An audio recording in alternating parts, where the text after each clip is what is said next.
programming is brought to you by Local Video Marketing in association with CoachChick.com.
In the first drill, we start, for example, with the player number 3. He goes backwards, pass, pass back.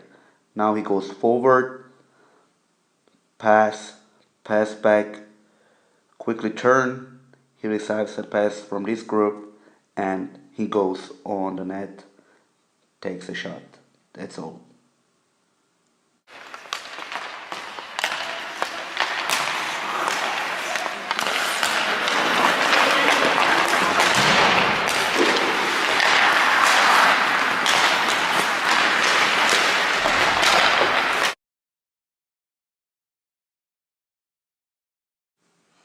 The second drill is also a great drill for passing.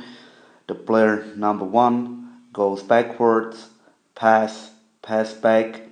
Now he can go forward, pass, pass back.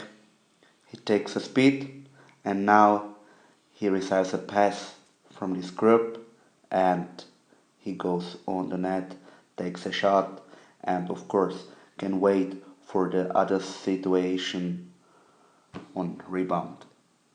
Simply drill.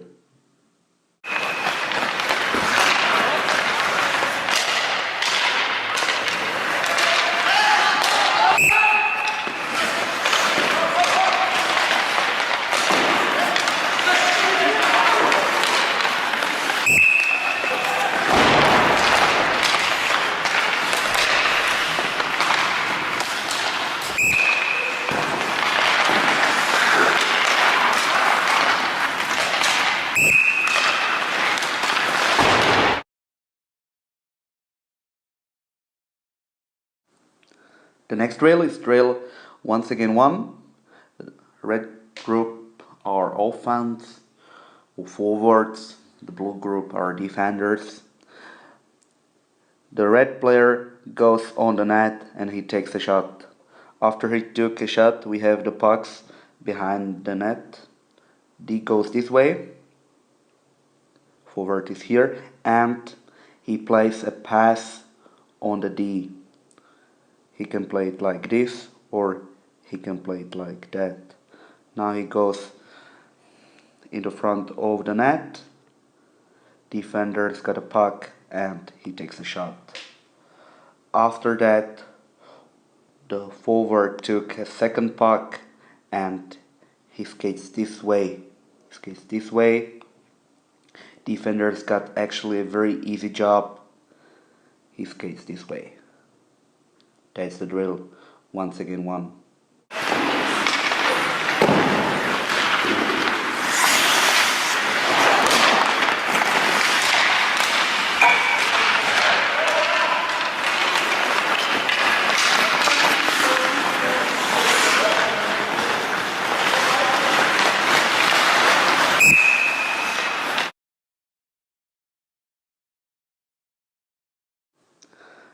Now we have drill 2 against 1. It's actually the same one like a previous drill. The first forward goes on the net and he takes a shot. He stays in the front of the net. D goes this way. The second player, maybe he goes on the rebound, but he has to take the puck. He plays the pass on the D, goes in the front of the net also, shot. After that, one of them picks the second puck, D, easy job, and both forwards goes this way. 2 against 1.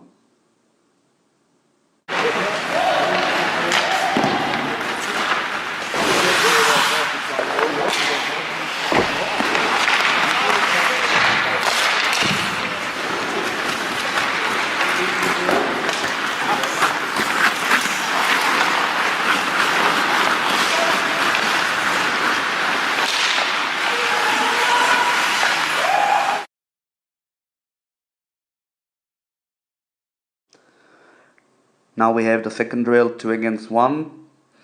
The red player, number 1, plays a pass to the D, number 1. This D goes here, forward in the front of the net, shot. After the D took a shot, he has to skate very quickly. He has to go this way, forward, and backwards this way. At the same time, the forward number 3 came like this.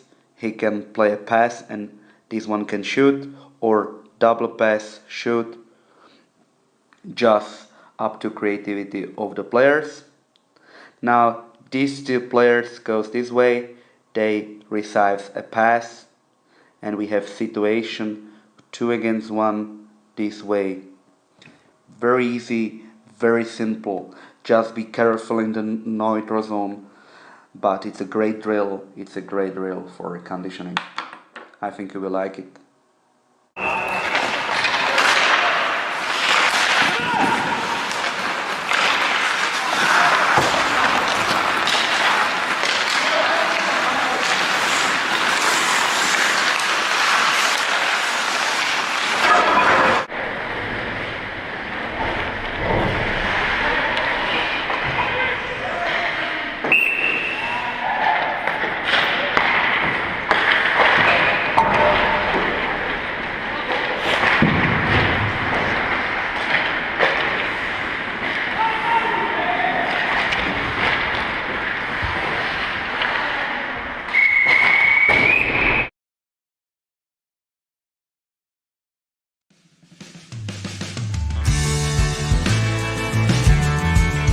Are you ready to take your game to the next level? Well, listen closely, because I'm going to tell you why drills in hockey coaching are so important. You see, they help players develop essential skills, such as stick handling, passing, shooting, and teamwork. Drills also help players understand their roles and responsibilities on the ice, leading to better decision-making during gameplay. Coaches should use drills that challenge the players' abilities, while well-structured drill help increase self-confidence and team chemistry. For sure, drills are essential to hockey coaching, developing skills, enhancing teamwork, and boosting mental preparedness. So, let's hit the ice and start drilling.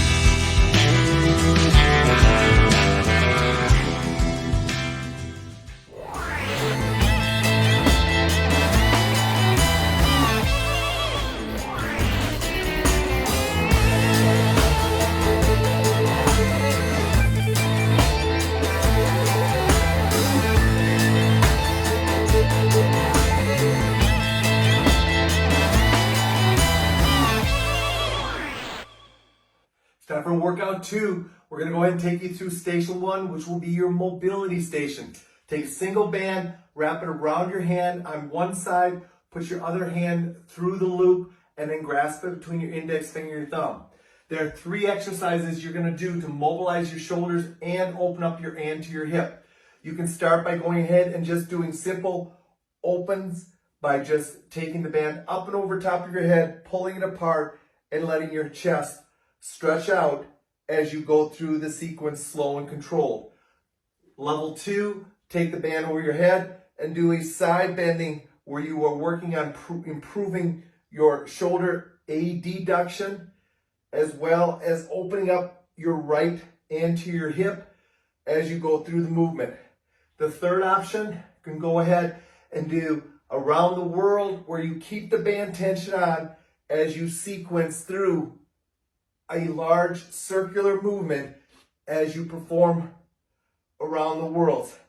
Obviously, whichever one you choose, you're going to switch to the other side and go through the same sequence, either shoulder openings, improving your shoulder adduction, or going around the world. Again, make sure you keep tension on the band, stretch it out as you go through that around the world sequence. Workout 2, station 2, is your core activation station. We're going to go ahead and start with just doing alternating side steps. Key here is keep tension on the band at all times as you keep your feet apart, sequencing from one side to the other. If you want to advance this, go ahead and put a simple reach with the movement as you're performing, and don't allow the opposite foot to touch the ground. That's your first exercise. Second exercise is going to be side crawling. Drop down, position yourself into a crawl position. Right foot, left hand as you do a crawl in one direction, and then right hand, left foot as you do a crawl in the other direction. Side crawling. It's going to activate your trunk, shoulder stabilizers, and get your core ready for your strength sessions of this workout. Your upper body sequence is going to be overhead presses and pull aparts. I want you to stand on the band with one foot. Make sure you place it on the arch of your foot. Step through with the opposite foot. Grasp the band by putting your thumbs through the band, bringing it on up to your shoulders, and placing your hands at shoulder width. Touching the band on your chest, press overhead as you lean in to the overhead press, and then bring it back down. Keep the band in between your index finger and your thumb as you perform your staggered stance or split stance overhead presses.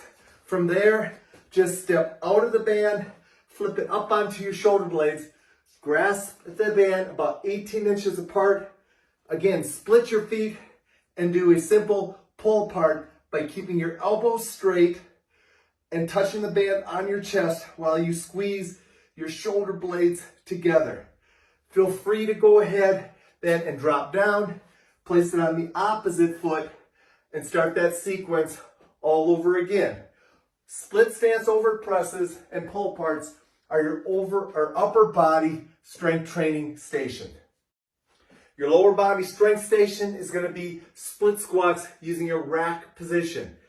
Take the band, rest it down, stand on it with your right foot, take your thumbs through the band, position it up onto your shoulders in a rack position.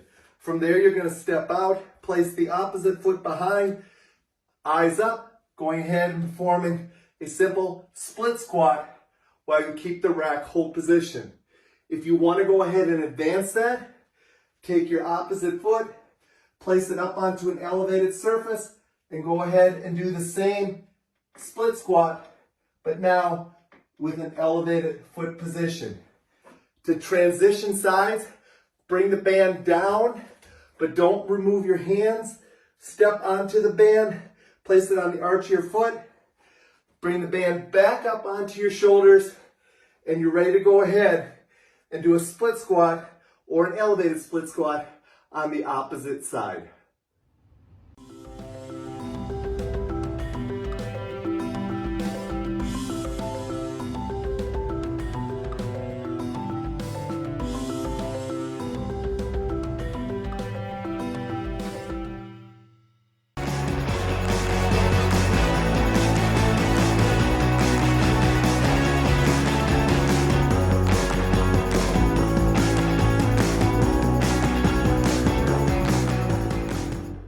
You.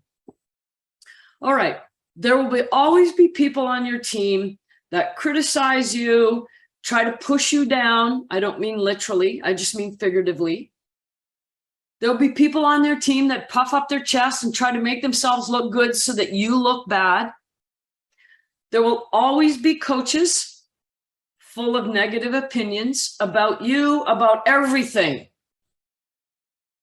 And parents are also full of negative opinions and judgments.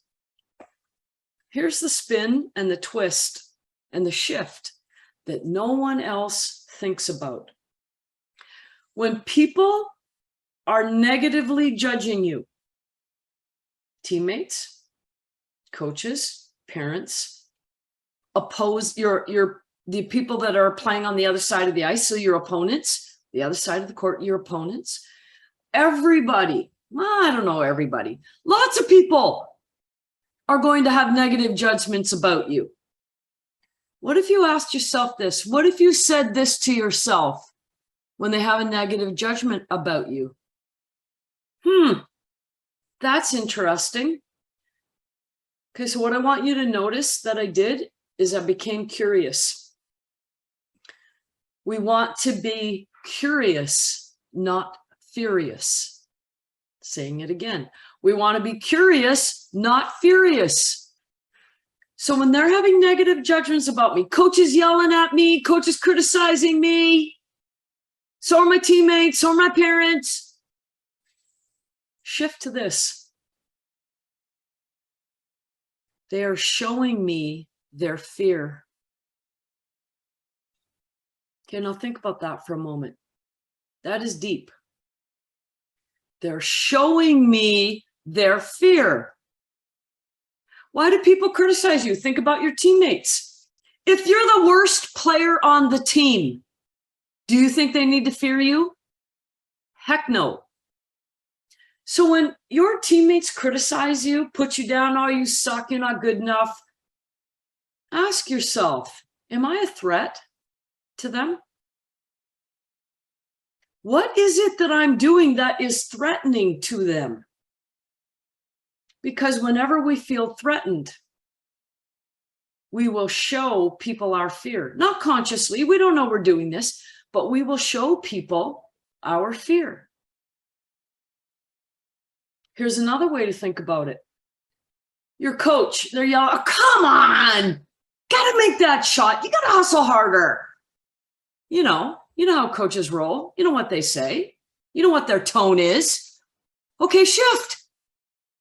What if you took those negative comments, that negative tone from the coach, and you're like, interesting. See how I went curious, not furious? What fear is my coach showing me right now? Because you know what, athletes? You think you're the only ones with fears. Oh, no. Oh, no. Do you know how fearful coaches are? In fact, of any client that I work with, coaches are the most fearful. Guess who's second most fearful? Parents. We're fearful. And I'll tell you what a coach is fearful of. They're fearful of losing. That's the number one thing coaches are fearful of losing. But remember, losing is a thing. Any of you that have done lesson 3 in my tutorials, losing is a thing. We're not afraid of things. We're afraid of feelings. What feeling comes when the thing happens? You know why coaches are afraid of losing? Because they have FOPO. Yeah, they do.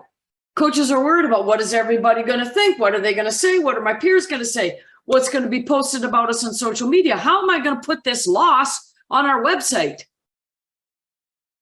So when coaches are yelling at you and they're full of negative judgment and their tone is negative, just say, Coach is showing me his fear. Coach is showing me her fear. They're afraid of losing. That's why they're yelling at me, because they want me to do better so that we can win.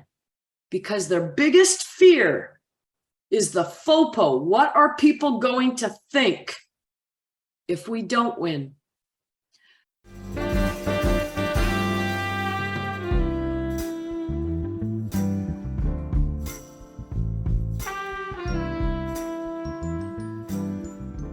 Hello, and welcome to another audiobook brought to you by Local Video Marketing.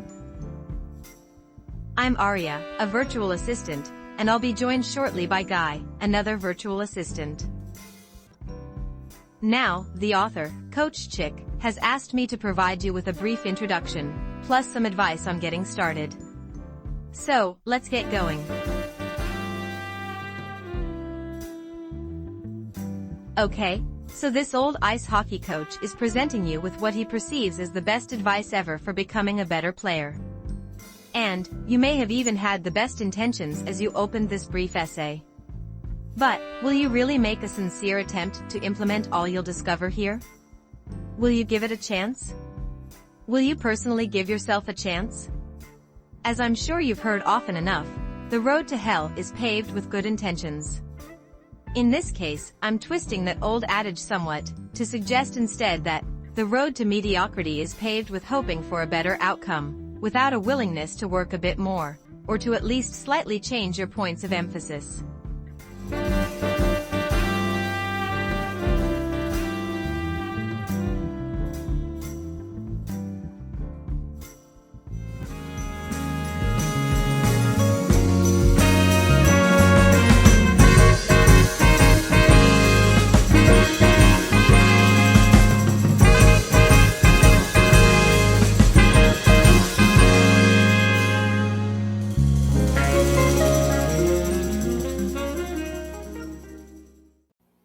Hi there, and welcome back to another episode of Hockey Nutrition with Kim. My name is Kim Lukhard, Hockey Mom RD, and I love helping youth ice hockey parents discover the power of food to fuel their skaters for success on the ice. Today, I'm going to be sharing with you some minerals that are found in fruit naturally. These minerals include potassium, calcium, manganese, and boron. Potassium, as you know, is very important for the human body. It is one of the electrolytes that we lose in sweat. And potassium is important for healthy heart and muscle contractions. Some fruits that contain potassium include bananas, watermelon, dried apricots, and medjool dates.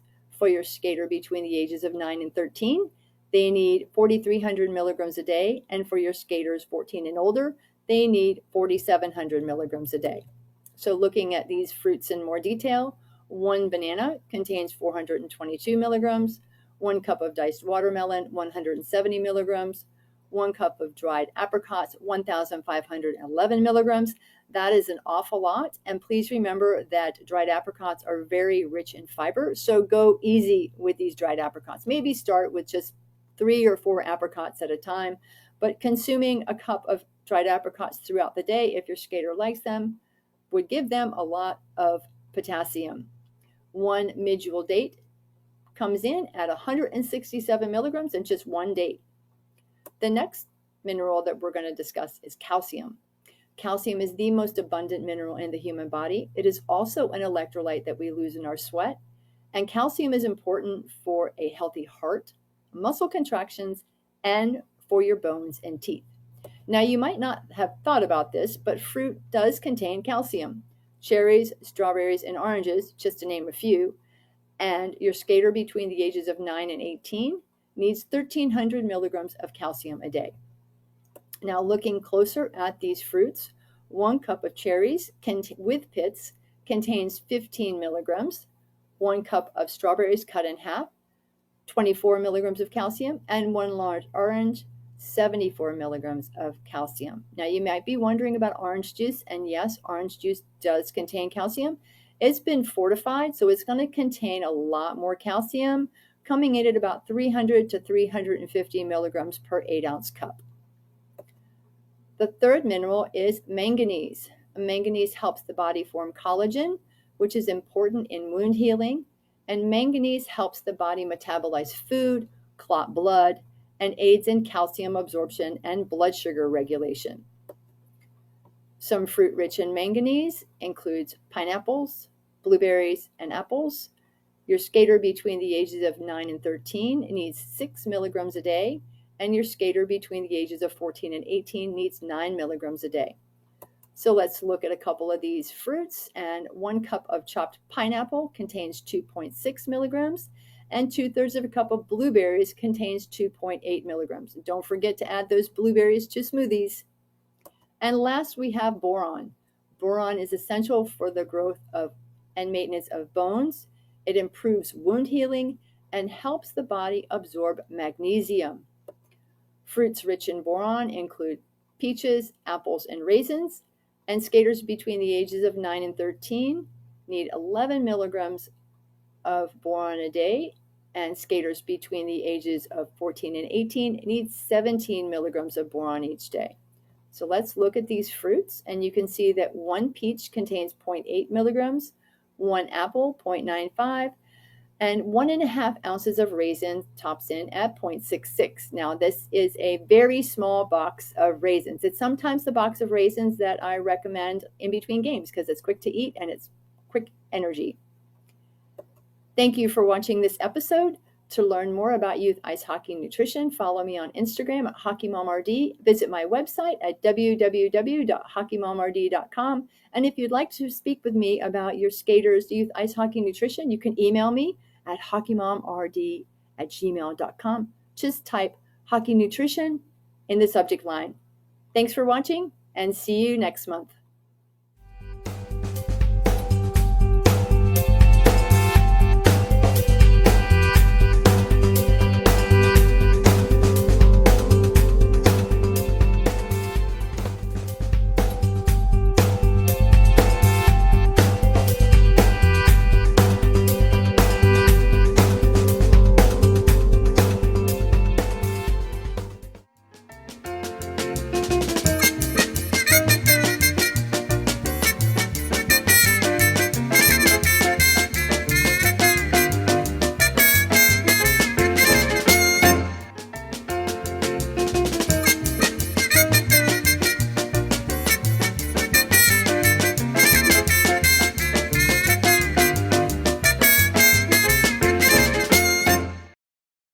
You may have heard all the hubbub lately about AI, or artificial intelligence.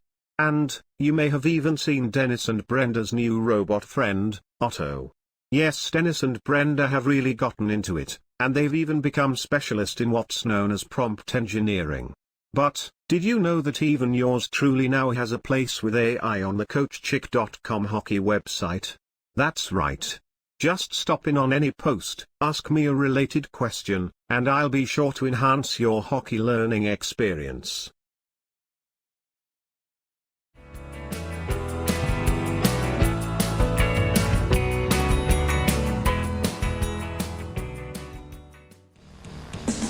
Notice how these less experienced skaters wrestle with their balance. As a matter of fact, this kind of out-of-sync movement, with the arms and legs going every which way, really robs a player of the energy he or she will need when it's time to go all out. So, for a better idea of how this movement should actually be done, a body always seeks to balance itself in any movement. Consequently, because a skater in full stride is thrusting primarily towards the outside, his or her arms must move along the same plane, or side to side, in equal but opposite movements. Notice that kind of balancing and rhythm apparent here.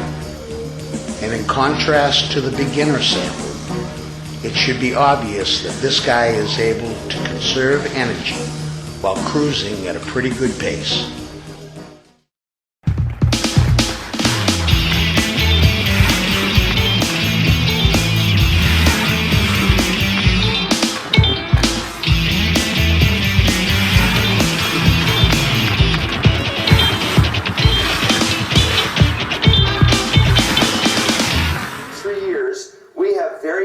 Information, very objective data to indicate, to prove, to show what the differences are between fast skaters and slow skaters. Well, if you take all the research and you compile it down to about 8 different characteristics, we know that the 8 primary differences between fast skaters and slow skaters indicate that 4 of the 8, 50% of the characteristics have to do with a wide stride, pushing out to the side. So what Wayne Marino and what Pierre Paget found was that faster skaters had a wider stride from left to right, they had a wider left stride, they had a wider right stride, and then when they measured their angle of hip, what we call hip abduction, so that would be the angle from here with my hip, the faster skaters had a wider angle. In other words, the faster skaters had a much wider stride. Now, if you can watch a game, whoever it is, and you will notice that the faster skaters typically, traditionally, and consistently will push to the side. So 4 of the 8 have to do with the wide stride. Some of the other characteristics are a quick recovery. So in other words, after you push off, after that player pushes off, a fast skater, he or she will get his or her skate on the ice as quickly as possible. Another characteristic is once they recover, once their blade lands flat, they turn that skate into the push-off skate really, really fast. And this is something that we have found with female players with about 3 studies that we have done. Wide stride and quick recovery. So watch how quickly he gets the skate back on the ice. That's the reason Nolan is so fast. And then we've got Chris, who also is one of the best skaters in his league and on his team. Wide stride, quick recovery. Now, some of the ones that are very consistent, and most people will agree with, is that faster skaters have a deeper knee bend when they start to push off, as well as a significant forward lean. So those are the 8 skating characteristics, the 8 differences between fast skaters and slow skaters. Wide stride, a quick recovery.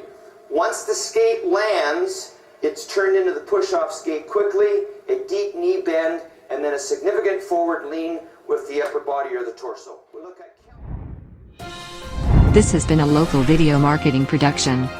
We hope you've enjoyed this, and that you've picked up a number of great hockey tips. Please do tell some friends about these shows, and let the contributing coaches know how much you appreciate them.